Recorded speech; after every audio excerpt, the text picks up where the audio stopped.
the Ohio State University Center for the Study and Teaching of Writing, this is Writers Talk. I'm Jamila Williams.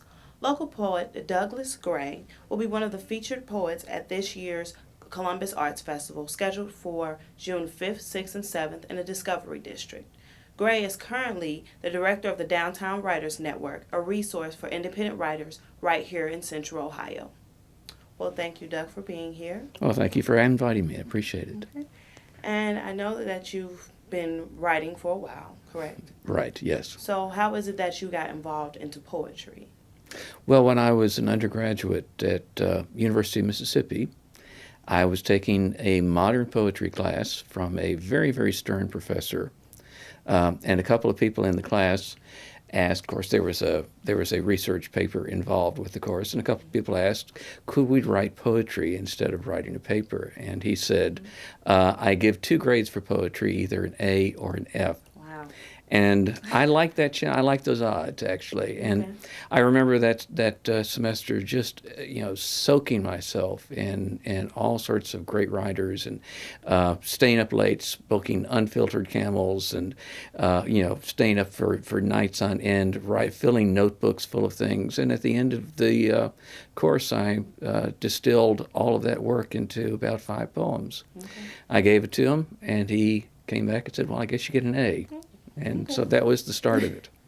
Okay, do you have any, early childhood memories of your experiences with poetry? Like growing up, was there a particular poem that you liked or a particular poet that you enjoyed reading? Actually, my family didn't like poetry very much. I wish that I'd had things like Dr. Seuss and other models when I was a kid, but for some reason my parents just thought that was horrible. Mm-hmm. My family was very fiction oriented, very prose oriented, and of course in grammar school, I was introduced to some of the standard poems like I must go down to the sea again, to the lonely sea in the sky, and all of that. And of course, in high school, I was introduced to some of the greats. Emily Dickinson, I remember being really profound influence fairly early on. But early, no. It's, Okay. if you don't count jingles. Okay. I guess for your own poetry, do you have any favorites? I know I had a poet who said you can't really choose favorites. It's like choosing favorites between your kids. Do you feel that way about your poetry? I don't feel like I have a favorite poet. Now, there are many who profoundly influenced me. Wallace Stevens, for example, and Gerard Manley Hopkins were influences that I will never outgrow, and I can stop at any point during the day and pick up a collection by Auden or William Carlos Williams and just love it.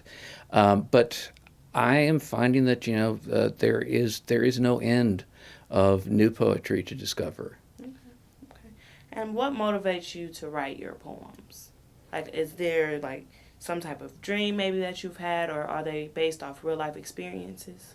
Well, a lot of them are based on personal experiences. There are some things, some small events in my life that I have felt, even at the time, said, "No, this would be kind of interesting to write down." But most of my work actually begins with a line, with maybe just a phrase that just kind of lodges in my head, and I kind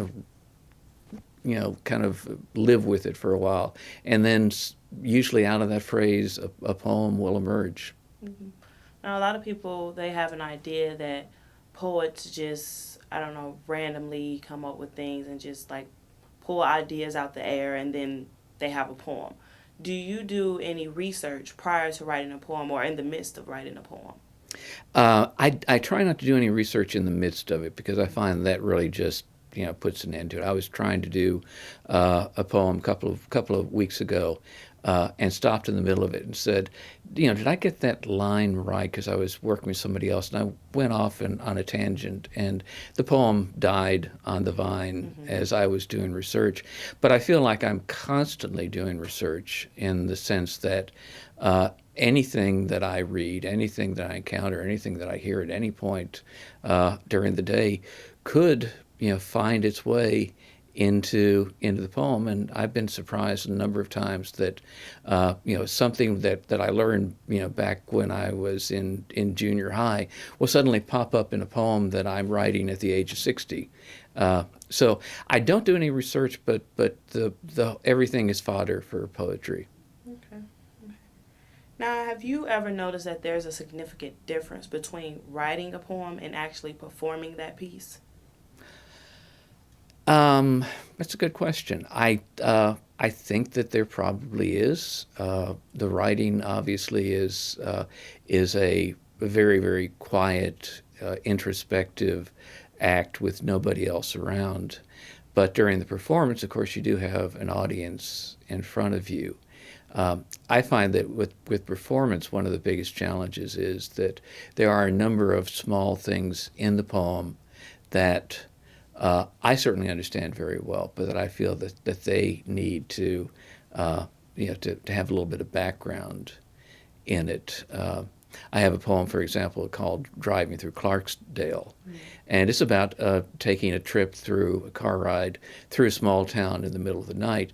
And there's some things in the poem that at this point really don't make sense if you're thinking about driving, because the car that I was in was a 1970 Volkswagen without air conditioning. This was in Texas. In the summer, you don't drive Volkswagen during the daytime. In Texas, you always drive at night, and so that was kind of the background of what the poem was about, that whole experience. Okay. And how is your writing process? Do you have any special writing rituals that you go through while you're writing? I don't really have any particular. I know that there are some writers who need to have a particular place or a particular kind of notepad or a particular pen.